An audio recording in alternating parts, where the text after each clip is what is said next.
What if loneliness isn't just a sad side effect of modern life, but a market opportunity? Because a shocking number of businesses don't just survive around isolation, they scale with it. The lonelier people feel, the more they order, scroll, subscribe, binge, swipe, and outsource. Not because they're weak, because modern systems are getting very good at filling social gaps with products. This isn't a conspiracy, it's a pattern. If human connection gets harder, slower, messier, or more exhausting, convenience businesses suddenly start looking a lot more powerful. Think about the most isolated version of a person: eating alone, working alone, shopping alone, entertained alone, even dating through a screen. Now imagine all the services built around that exact lifestyle. Loneliness used to be a painful human condition. Now it's also a recurring revenue environment. For most of history, daily life forced people into each other.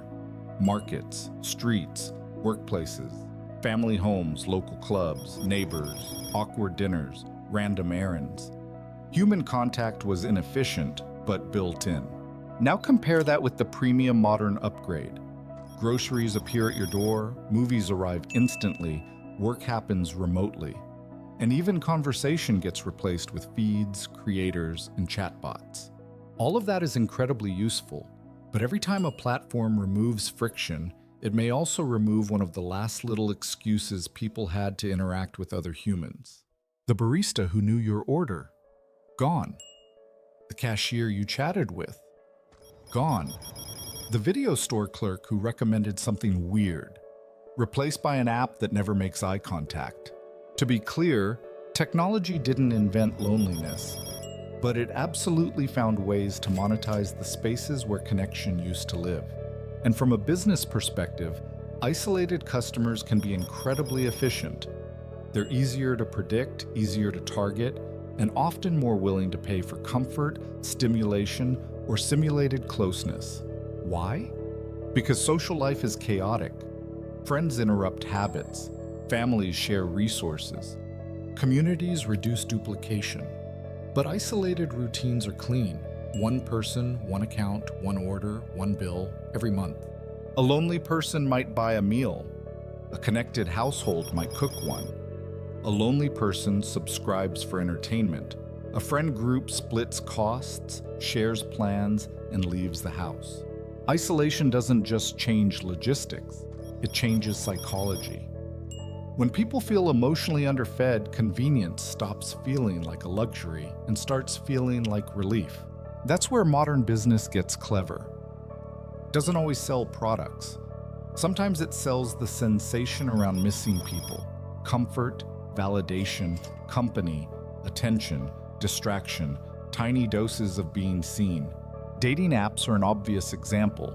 They promise connection, but they also profit from prolonged searching, repeated hope, and the addictive possibility that the next person might finally fix the feeling. Your goal is to stop swiping.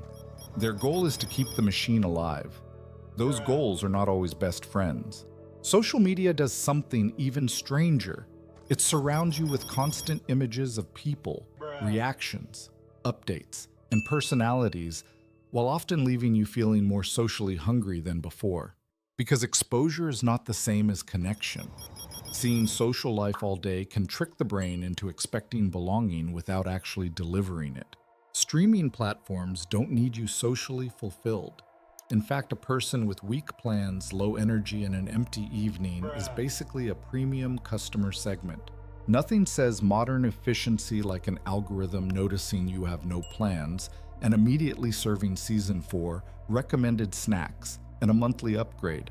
Food delivery turned one of the most communal human rituals into a frictionless solo transaction. Again, useful, brilliant, and weirdly compatible with social drift. The more tired, isolated, or emotionally flat someone feels, the less likely they are to cook, go out, host people, or build routines that create future connection. So they order again. Remote work is another complicated one. It offers freedom, flexibility, and sanity. But it can also quietly erase the weak social ties that once gave everyday life texture. not best friends. Just tiny recurring human contact, the hallway joke, the lunch invitation, the familiar face, the accidental conversation that reminds you you exist in a shared world. Weak ties matter because they reduce the cost of belonging. If every social interaction has to be planned, optimized, and emotionally justified, most people end up doing less of it. And once everyday belonging becomes scarce, a loneliness premium appears.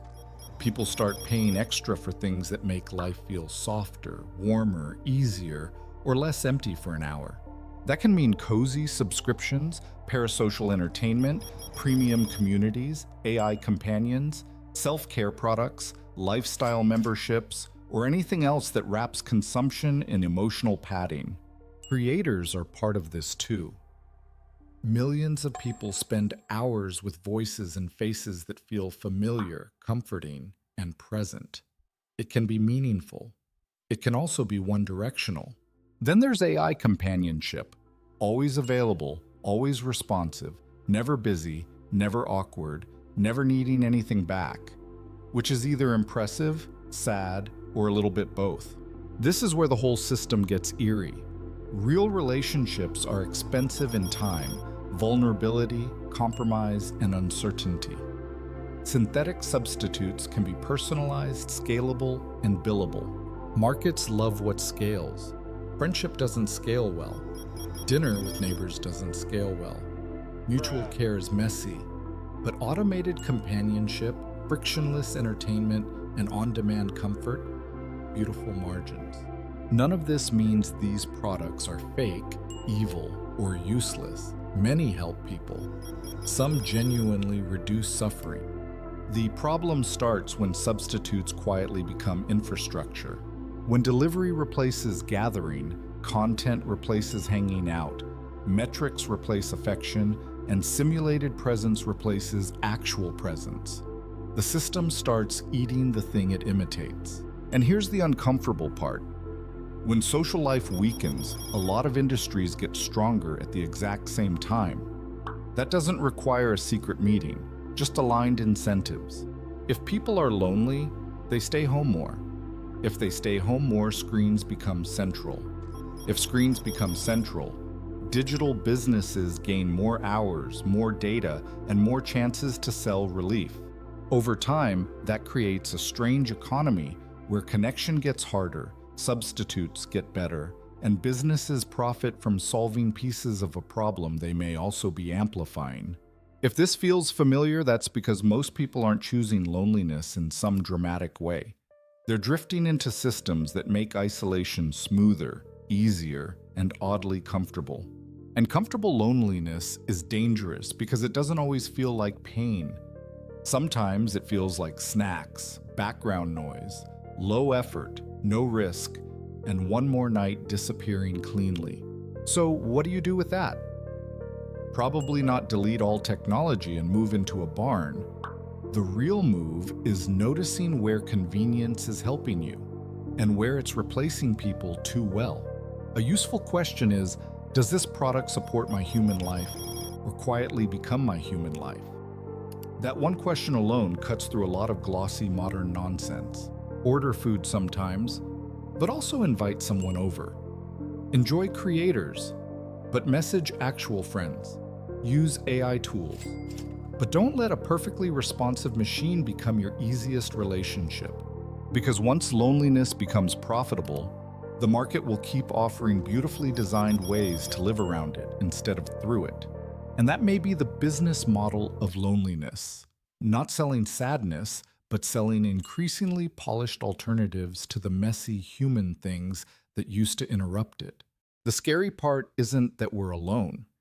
It's that being alone is becoming easier to monetize than being together.